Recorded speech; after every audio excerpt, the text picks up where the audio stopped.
A graça e paz, povo abençoado de Deus, feliz por mais um dia estar vivo, por mais um dia estar com vocês, mais uma vez com o programa Palavras de Fé no ar. Estamos hoje aqui com um convidado especial, nosso amigo, nosso pastor Eduardo Barreto. Boa tarde, pastor Fábio. É uma alegria para mim poder estar aqui. Eu creio que isso aqui é uma oportunidade que Deus está nos dando hoje, assim como deu uma oportunidade para o pastor Fábio também estar aqui. Eu creio que através desse vídeo, dessa matéria, muitas pessoas vão ser alcançadas. Então, quero agradecer a Deus e ao pastor, né, pelo convite de estar aqui. Benção pura, pastorzão. Então, nós que sentimos honrados de ter o Senhor com a gente aqui. Vamos falar um pouco das coisas do Senhor, falar um pouco das coisas do reino, para que através da nossa conversa pessoas sejam edificadas e transformadas pela palavra de Deus. Mas vamos lá que o programa é rápido demais. A gente nem vê, acabou o negócio aqui. O negócio é violento. Pastorzão, como é que você chegou a Cristo? Pastor, foi uma história bem longa. Sabe que eu conheci Jesus quando eu tinha 16 anos. 16 anos eu conheci Jesus e como todo aquele jovem, né, aventureiro, que gostava de boate, gostava de festas, é um jovem normal, né, um jovem que tem ali os seus preceitos do mundo, preceitos mundanos. E foi muito complicado a minha juventude, né, pastor, porque fazendo parte do mundo, eu também tive o meu contato com as drogas, né? Conheci vários tipos de droga ali, e aí acabei me envolvendo nesse mundo das drogas também. E então houve um certo dia que eu já estava quase no abismo, né? Me aprofundando nessa parte aí já do vício. E eu tive um contato com Jesus, pastor, e a Bíblia vai nos dizer que nós o amamos, mas ele nos amou primeiro, né? Então eu creio que esse amor que Jesus teve e tem por mim foi muito mais além do que aquilo que eu estava vivendo, né? Que Jesus ele não olhou para os meus erros, na realidade Jesus não olha para os nossos erros nem pelos nossos pecados, né? Ele olha para o nosso coração, ele olha para o homem porque ele tem um propósito com o homem. Basta o homem entender isso, o homem e a mulher, né? Então, teve certo dia que eu estava saindo da minha casa e eu já estava quase no abismo das drogas. E eu olhei para o céu, me lembro que eu olhei para cima e disse assim para o Senhor, Jesus, até então eu não tinha nenhum contato com o Senhor. Eu nunca tinha ido na igreja, eu nunca tinha lido uma Bíblia. Eu disse para ele, Senhor, se realmente o Senhor existe, faça com que eu não sinta mais vontade de usar drogas e substitua isso por alguma coisa. E aí foi, pastor, que fazia mais ou menos 2 anos que eu já estava usando crack, né?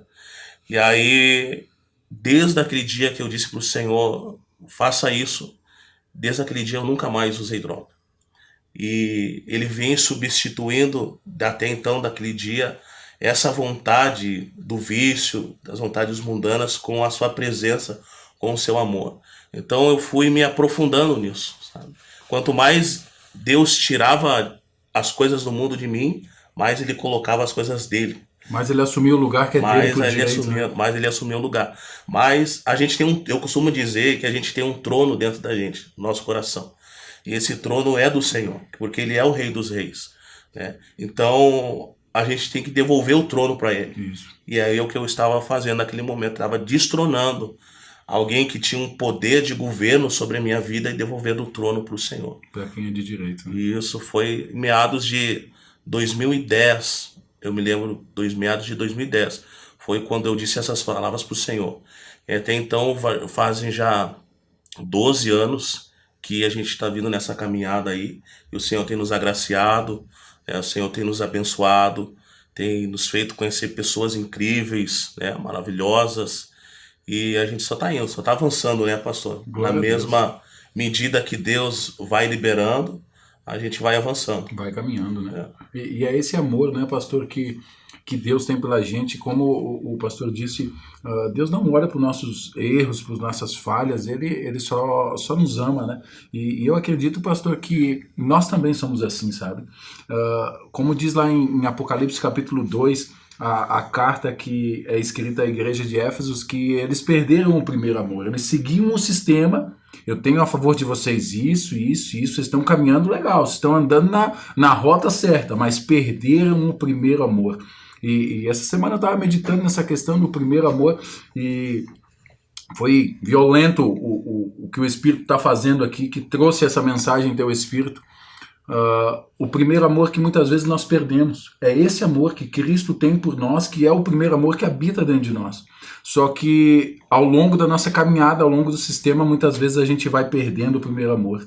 Porque o primeiro amor, pastor, eu entendo que é esse de Cristo. Nós não temos tempo de olhar para os defeitos do nosso irmão, a gente só quer amar. Ontem eu falava com o pessoal lá na comunidade e dizia: meus queridos, no primeiro amor, eu me lembro quando logo que me converti, eu não queria saber de nada, eu só queria fazer, eu só queria amar, eu só queria me doar para as pessoas, e ao longo do tempo a gente vai se desgastando na obra, vai se desgastando na caminhada, e esse primeiro amor muitas vezes vai esfriando, e a minha oração para esses dias é essa, pastor, que Deus levante pessoas que queiram incendiar nesse primeiro amor todos os dias, não um dia sim, um dia não, mas todos os dias queiram queimar nesse primeiro amor que o Senhor está falando. E eu sei que o Senhor é um homem que tem esse mesmo desejo de queimar pela presença de Deus, de queimar pela face do Senhor. E por isso eu quero que o Senhor conte um pouquinho de alguma experiência que o Senhor teve nesses últimos dias. O que o Senhor tem de visão de reino para esses dias que nós estamos vivendo agora, que são dias difíceis, mas importantes para os nossos tempos. Passou continuando só ali bem rapidinho a parte que o Senhor falou de amor. A Bíblia diz que Deus, ele é amor, né? Então é impossível a gente viver sem o Senhor. Então é impossível também a gente viver sem Deus. A Bíblia diz que o amor do Senhor, ele excede todo o entendimento. Como assim ele excede todo o entendimento? João 3,16 vai dizer, né, que Deus amou o mundo de tal maneira. Entenda que a gente consegue perceber que João, quando está narrando esse versículo, ele não consegue mensurar, ele não consegue medir, tomar por medida o tamanho do amor de Deus. Ele poderia encontrar alguma coisa, o amor de Deus é do tamanho do mundo. Uma base, né? Uma base, o amor de Deus é do tamanho do universo, não. Mas ele não consegue encontrar uma medida exata, quão grande é o amor de Deus, que ele não encontra palavras para definir, e ele diz que Deus amou o mundo de tal maneira que ele deu o seu Filho unigênito, né, para que todo aquele que nele crê não pereça, mas tenha a vida eterna. Então, pastor, é o amor que vai diferenciar os cristãos nesses dias, né?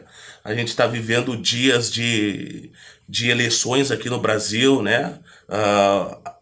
Parece que o país está dividido, tanto uns para um lado, tanto para o outro, e mesmo tendo um país dividido, e a gente sabe que nós cristãos, a gente tem os nossos princípios e os nossos valores, e nós não iremos negociar isso, porém eu vejo nesse cenário que muitos cristãos, eles estão deixando com que a política cubra esse amor uns pelos outros, né? Tape o amor por conta de culturas, por conta de religião, e eu creio, irmãos, que é o amor, né, pastor? Eu creio que é o amor que vai fazer a diferença nesses dias. Sabe que eu vi uma postagem esses dias na rede social, alguns cristãos, eles falando mal de outras pessoas que são atacando de outras pessoas que são de outros estados, de outras comunidades, e essas mesmas pessoas, elas não estavam revidando. Elas só estavam compartilhando aquilo ali e estavam colocando no título daquela publicação assim, ó, são esses os cristãos que querem nos ganhar para Jesus, sabe? Perfeito. Né? Então eu creio que, independente da nossa posição política, desse cenário que nós estamos vivendo, que a igreja tem muita influência nisso. A igreja, irmãos, também tem o poder de definir e de decidir muita coisa, tanto no Brasil quanto no mundo, mas é o amor que vai definir verdadeiramente. 1 Coríntios, capítulo 13, o último versículo vai dizer assim, ó, porém restam essas três coisas, né? A fé, a esperança e o amor. Porém, a maior delas é o amor, né? Então é o amor, pastor, que vai nos diferenciar, fazer a diferença nesse tempo que nós estamos vivendo. E é isso que nós estamos ensinando e carregando ali na nossa comunidade, na nossa igreja ali, pessoas, né, e elas chegam feridas, pessoas que elas chegam machucadas por conta dos seus problemas, das suas adversidades, e muitas dessas pessoas elas já chegam com uma revolta, elas chegam com talvez uma certa depressão, pensando em parar, pensando em desistir, e não é o homem que cura, Não. não é o pastor que vai curar, é o amor do Senhor. E quando o amor do Senhor ele entra no coração da pessoa, a gente devolve o trono, né, para quem verdadeiramente merece o trono. Então, através do amor, nós temos vivido grandes coisas, pastor, sobrenatural. E eu creio que a igreja vai fazer diferença, mas através do amor. Chegou o tempo, né, pastor? Chegou o tempo. Chegou o tempo da igreja viver um avivamento, né? As pessoas falam tanto do avivamento como É, se Deus vai estralar os dedos e derramar o avivamento. Eu acredito que o avivamento já está aí. obviamente Só está. basta nós nos posicionar em amor no lugar que é nosso, da igreja por Sim, direito, da luz do Senhor por direito, para a gente viver o avivamento. Porque já está tudo aqui, pastor, já tá, é só nós acessarmos. Só que justamente por causa da colocação que o pastor colocou, a gente fica tanto tempo perdendo tempo atacando as pessoas e dessa maneira a gente pensa que vai conquistar alguém, que vai direcionar essas pessoas para Cristo. Não tem como nós direcionarmos ninguém para Cristo dessa maneira, né, pastor? sim. E como o Senhor disse, é esse amor que vai aproximar as pessoas de Cristo. É esse amor que vai carregar as pessoas para que elas se abram. Da mesma forma que o pastor teve um encontro com Deus lá atrás, que o Senhor permitiu que Deus habitasse dentro de ti e assumisse o lugar dele, é isso que a gente tem que fazer nesses dias, né, pastor? E, pastorzão, me conta aí, como é que tá a sua vida nos dias de hoje? Segue firme na fé, já está casado, ministério, qual é os teus projetos, qual é os teus planos para os dias que estão por vir, a preparação, conta um pouco aí da tua vida aí para o povo Sim. saber. Sabe, pastor, que quando Deus nos chamou, lá há 10 anos atrás, eu tomei entendimento de que eu tinha uma promessa do Senhor, né? Eu tinha um propósito. E todo mundo que tem um propósito, ele tem um chamado, né? Porque o chamado, ele é o nosso start, ele é o nosso ponto de partida. Porque o propósito, ele é o ponto de chegada, é onde Deus quer que tu chegue. Mas durante o nosso chamado e o nosso propósito, há algo chamado processo, né? E no meio desse processo são que as coisas acontecem. É no processo que a gente conhece o Senhor, é no processo que a gente amadurece, é no processo que a gente tem experiências sobrenaturais com Ele. Então, lá em 2010, eu tive um chamado do Senhor, né? O Senhor me chamou e desde lá então o Senhor tem, pela misericórdia dele, me usado. Sempre aonde eu vou, o Senhor tem me usado. Eu me lembro que a gente tinha um grupo de rap, né? A gente tinha um grupo de rap gospel, a gente cantava os louvores nas igrejas e uma das nossas apresentações com o maior número de pessoas foi até aqui na Porto Alegre e depois algumas cidades aqui do centro do estado. Então, pra gente, pastor, aquilo de lá era algo maravilhoso da parte do Senhor para quem mora na fronteira. Eu sou natural de Uruguaiana. Para quem mora na fronteira, sair da fronteira e vir para o centro do estado, nossa, é só Jesus mesmo para fazer essas coisas. Então a gente ficou fazendo composições, cantando, a gente tinha as roupas, a marca do grupo, e teve um tempo que Deus disse para mim assim, para minha esposa, olha, eu tenho um propósito, outro propósito para vocês, eu vou enviar vocês para onde vocês já foram, né? Já conheceram, que é o centro do estado. Então a gente saiu da fronteira e veio mais para o centro do estado, que aqui na cidade de Farroupilha, né? A gente está morando aqui desde 2015, depois da minha saída do Exército Brasileiro. Eu tive alguns trabalhos lá na minha cidade e por conta das oportunidades e do propósito do Senhor, ele nos trouxe para cá. Até então, pastor, eu era apenas um rapper, né? Um cantor de rap e hip hop. E aqui Deus começou a nos usar verdadeiramente, né? A gente foi consagrado a diácono, depois a gente foi crescendo. o Senhor vem nos consagrando a presbítero, e a gente vem crescendo até então. Hoje eu sou pastor, pela misericórdia do Senhor, eu recebi essa unção de pastorado na minha vida, mas até então eu não coordenava uma igreja local. Eu sempre fui um pastor auxiliar. E o interessante, pastor, que hoje eu e a minha esposa, a gente somos pastores de uma igreja local. E o senhor, como um pastor também de uma igreja local, sabe que ser pastor de uma igreja local é muito desafiador. Meu As Deus. pessoas olham por fora assim, acham, poxa, o pastor está vivendo maravilhas, está vivendo coisas incríveis, mas só Deus sabe o que a gente teve que passar para chegar aonde a gente está. Embora a comunidade seja uma comunidade pequena, seja uma comunidade grande, mas só o pastor de uma igreja local sabe o quão desafiador foi para ele chegar até ali, para Deus honrar ele naquele lugar ali. E quando Deus nos chamou, pastor, a gente era pastor de uma igreja auxiliar, uma igreja local ali. E quando Deus nos chamou e disse, Eduardo, eu tenho um propósito para você, né, para você e para sua casa. Eu quero que você diga sim e vá, né? E eu comecei a dizer para o Senhor, Sem saber Deus, pra onde, né? Deus para faz essas onde, coisas, né? para onde que eu vou? Como que eu vou? Com quem eu vou? E quando que eu vou? E Deus disse para mim assim, ó, só vai. Foi assim que eu fiz com Abraão. Se a gente for perceber, quando Deus fala com Abraão, ainda era Abraão. Deus fala com Abraão ali no capítulo 12, se eu não estou enganado, o versículo 1, que ele fala: sai da tua terra, da tua parentela. Eu não estou lembrado do capítulo agora aqui, mas Deus fala para Abraão assim: sai da tua terra, da tua parentela, da casa de teus pais, e vai para a terra que eu te mostrarei. Né? Eu tomei aquilo, pastor, como se fosse Deus falando com Abraão. Eu me senti um Abraão naquele tempo ali.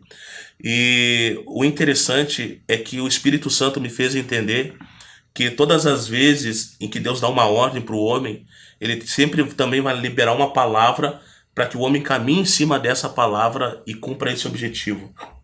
Sabe que Deus falou assim, ó, para Abraão: sai da tua terra, da tua parentela e vai para a terra que eu te mostrarei. Mas qual palavra que Abraão caminhava em cima dela para atingir o objetivo? E farei de ti uma grande nação. Tu serás uma bênção. Abençoarei os que te abençoarem e amaldiçoarei os que te amaldiçoarem. E em ti serão benditas todas as famílias da terra. Então, eu creio, pastor, que quando nós dissemos sim para o Senhor foi bem difícil. Foi bem difícil porque também foi bem no inverno. E a gente não tinha para onde a gente ir. Então a gente começou a fazer reuniões na cozinha da nossa casa. E ali na cozinha a gente começou a cantar louvores. Eu me lembro que a minha primeira Santa Ceia fui eu e a minha esposa. Ela arrumou a mesa de ceia e ela cantou, eu preguei para ela, a gente orou e foi aquilo ali. E de repente começou a vir um, começou a vir outro. De repente já não cabia mais pessoas na cozinha, e aí Deus nos mandou para uma garagem da casa de um irmão, e já não cabia mais pessoas naquela garagem. Deus nos mandou para uma sala num bairro de 100 metros quadrados, era a sala, e já não cabia mais pessoas ali naquela sala, e Deus nos levou hoje, pela misericórdia do Senhor, pra um lugar maior, um lugar mais amplo. E é isso que nós temos vivido nesses dias, pastor, porque eu sempre costumo dizer assim, ó, seja para empresário, seja para algum gerente, seja para alguém que está querendo investir em algum negócio, até mesmo para pastores de igrejas, eu tento encorajá-los e dizer para eles que toda ordem que Deus dá para o homem, se a ordem vem dele, ele vai se responsabilizar. Deus, ele sempre se responsabiliza. Então, depois que Abraão vai, ele diz sim para o Senhor, ele vai. Deus, num determinado período, ele chama Abraão e diz assim: Abraão, agora eu vou mudar o teu nome. Agora eu não vou mais te chamar de Abrão. Agora eu vou te chamar de Abraão, né? Porque eu te coloquei como pai de multidões. Então, a gente consegue perceber, pastor, que quem recebe a palavra é Abrão, mas quem vai viver a palavra é Abraão. Né? Então, quem recebe a palavra, quem recebeu uma palavra há 10 anos atrás, lá na cidade de Uruguaiana, era um cara imaturo, um cara sem experiência, um cara que não conhecia muito a Bíblia, mas eu era um Abrão, mas é o Abraão que vai começar a viver as promessas do Senhor. Então, eu tenho me tido nesse tempo, pastor, como um Abraão. Eu recebi uma palavra há 10 anos atrás, alguém imaturo, mas quem está vivendo as palavras, as promessas do Senhor, já é alguém maduro, dotado de experiências com o Senhor, de conhecimento da clareza do Evangelho. E eu disse para o Senhor aqui que todas as vezes que nós recebemos uma palavra do Senhor, ele se responsabiliza, né? Deus, ele chama Abraão para fora da tenda e diz para Abraão assim: olha para o céu, Abraão. Tu consegue contar as estrelas do céu? E eu fico imaginando Abraão olhando assim, tentando contar as estrelas do céu, né? E Deus assim, ó, consegue contar, Abraão, as estrelas do céu? Abraão começa a contar as estrelas do céu. Só que o interessante, pastor, e é uma chave nessa palavra, que depois que Deus fala com Abraão, a Bíblia vai dizer que o sol se põe, e quando o sol se põe, Abraão cai num sono. Então, isso significa que Deus estava falando com Abraão de dia, e de dia não se vê estrela. Então, o que verdadeiramente Deus estava querendo que Abraão entendesse, não é para ele apontar para as estrelas e contar uma, duas, três, quatro, porque de dia não se vê estrela. Ele estava querendo que Abraão entendesse que por mais que os olhos dele não estavam vendo, não significa que as estrelas não estavam ali, sabe? Então, é isso que nós estamos vivendo nesse tempo, pastor, sabe? Deus nos chamou para essa cidade de Farroupilha, nos deu uma palavra, nós estamos caminhando em cima dela. E embora os investimentos parecem que não vai dar certo, parece que os investimentos nas empresas das pessoas que estão nos ouvindo, nos assistindo, parece que não vai dar certo, os negócios parece que estão à beira do abismo, a empresa parece que vai falir, mas se você carrega uma palavra do Senhor, ele vai se responsabilizar. E por mais que os teus olhos não estão vendo, não significa que não esteja ali. Né, pastor? Então nós estamos vivendo pela fé, sabe? É pela fé que nós estamos vivendo. Deus fala para Abraão: sai da tua terra, da tua parentela, do meio da casa dos teus pais e vai. E vai. E vai. E o que acontece? Para a terra que eu te mostrarei. Então ele estava tentando tirar Abraão da dependência das pessoas que o cercavam e trazendo essa dependência para ele. Ele disse: Abraão, agora você vai depender de mim, você não vai depender de pessoas. Né? Você não vai depender de pessoas, você deve depender de mim, porque o propósito é meu.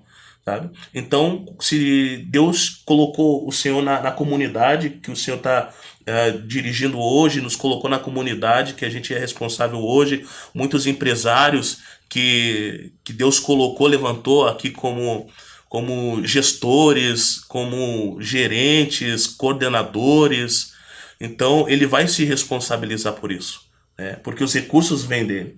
Então ele tira o homem da sua posição de conforto, da dependência de outros homens, da segurança, da instabilidade humana e começa a trazer essa dependência para ele.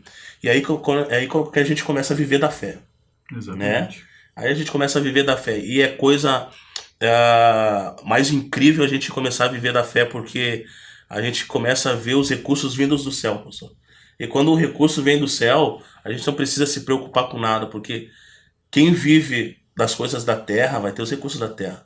Mas quem vive as coisas do céu tem os recursos do céu. As coisas da terra são terrenas, são passageiras, mas as que vêm do céu são eternas. Exato. E tudo faz parte do processo, né, pastor? Até a gente viver o propósito, como o senhor falou, há 10 anos atrás o senhor recebeu uma palavra. Até aqui, até o senhor viver a promessa hoje, foi o processo, né? Eu olho bastante para Davi nessa questão. Davi teve o urso, o leão, que preparou ele para o gigante. Exatamente. Mas preparou ele para o gigante. Até chegar no reino, foi outro papo. Do gigante para frente, ele foi preparado de novo.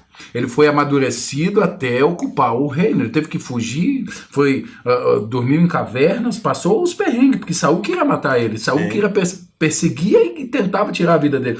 Então, eu entendo como o senhor está colocando que quanto mais rápido a gente amadurecer, mais tempo o Senhor vai determinar a nossa visão mais adiante, vai nos colocar. E hoje, pastor, hoje, o que o senhor está vivendo hoje, eu acredito, sem sombra de dúvida, o que o senhor está vivendo hoje, além do propósito ter cumprido, também é um processo. Também é um processo para aquilo que vai vir daqui para frente. Então, a gente são são estações, são etapas que a gente vai cumprindo, vai passando umas a uma e assim o Senhor vai nos amadurecendo e vai nos levando mais longe na presença de Deus. É verdade. E pastor, eu sempre costumo dizer, o senhor falou a questão de maturidade, eu sempre costumo dizer que a gente não tem que ser como lenha verde.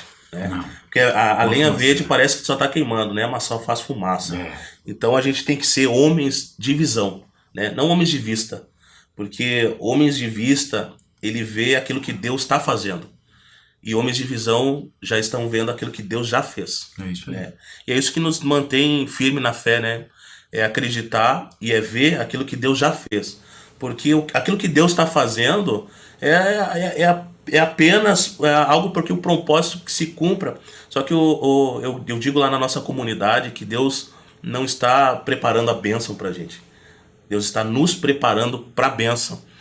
Porque a Bíblia diz ali que Deus derrama um vinho novo sobre um odre novo. Ele não vai deitar um vinho novo sobre um odre velho por conta da fermentação. A gente pega um odre que é feito de couro de animal, a gente deita o vinho novo no odre, o odre vai expandir, né, por conta da fermentação do vinho, e se o odre estiver velho, ele vai rachar, vai romper, e todo o vinho novo vai embora. Então Deus ele vai derramar um vinho novo sobre um odre novo, sobre homens maduros, sobre homens de visão, que sabem, né, o que Deus já fez, e vai fazer grandes coisas ainda. Amém. Amém, pastor. O tempo voa cada vez mais rápido. Meu Deus, é glória de Deus. Pastorzão, deixa uma mensagem, a gente tem alguns minutinhos ainda, deixa uma mensagem pro povo aí e vamos estar. Amém. Abraão, irmãos, quando Deus chama ele, ele já tem um filho chamado Isaac. Só que antes de ter esse filho chamado Isaac, Deus muda o nome dele de Abrão para Abraão. Abraão significa pai de multidões. Como que Deus vai chamar um homem de pai de multidões se ele ainda não tinha um filho? E é por isso que eu sempre digo a importância da gente ver aquilo que Deus já fez, não aquilo que Deus está fazendo. E quando Abrão, ele gera, né, através da sua esposa Sara, Isaac, Deus chama ele e diz assim: Abrão, agora eu peço que tu pegue esse menino e leve ele até a cidade de Moriá, em uma das montanhas lá que eu vou te mostrar, deita ele em cima do altar e oferece ele como sacrifício para mim. E quando Abraão ele pega o menino, deita sobre o altar, e ele pega o cutelo lá e vai matar o menino, né, o Senhor brada ali, diz: não, Abraão, não precisa sacrificar, porque verdadeiramente eu vi que tu és fiel para mim. Então, deixa eu traduzir para você entender que todas as vezes, irmãos, que Deus te pede algo, Ele quer te dar algo maior ainda. Só que se você quer ter algo que você nunca teve, esteja preparado para oferecer a Ele algo que você nunca ofereceu. Eu creio que quando você fizer isso, você vai viver coisas incríveis no Senhor. Quer viver algo que você nunca viveu? Talvez na tua empresa, nos teus investimentos, nos teus negócios, na tua comunidade, na tua igreja, na tua família, na tua casa. Quer viver um romper? Algo que você nunca recebeu do Senhor? Então esteja preparado para oferecer e ofertar algo que você nunca ofertou. E aí você vai ver coisas incríveis no Senhor. Em nome de Jesus. Obrigado, pastorzão. Glória a Deus. Pela oportunidade de estar aqui. Satisfação é nossa. Amém. Amém, pastor. Vamos marcar para você vir outro dia aí, porque aqui o tempo voa. Amém, meus queridos. Obrigado pela companhia de vocês. E como o pastor disse, Isaac tinha tomado conta do coração do seu pai. Por isso que Deus pediu Isaac. Dá seu Isaac. Quem sabe hoje é o dia de você abrir mão do Isaac que está dentro do seu coração. Quem tem dominado o seu coração, quem tem tomado o lugar do teu coração, é Deus ou é um Isaac? Então, se é o Isaac que tem ficado acima de Deus, é o tempo de você abrir mão. Abra mão do teu Isaac, abra mão daquilo que está no lugar de Deus na tua vida, meu querido, que Deus vai transformar a tua história, Deus vai mudar o teu destino. Deus vai te dar uma direção, creia nisso, tenha esperança, gere esperança para dias melhores na sua vida. Amém, meus queridos? Que o Eterno te guie, te guarde, te abençoe, a sua misericórdia resplandeça e venha sobre nós. Até o próximo programa, que o Eterno te abençoe. Shalom. Venha o que tem sede.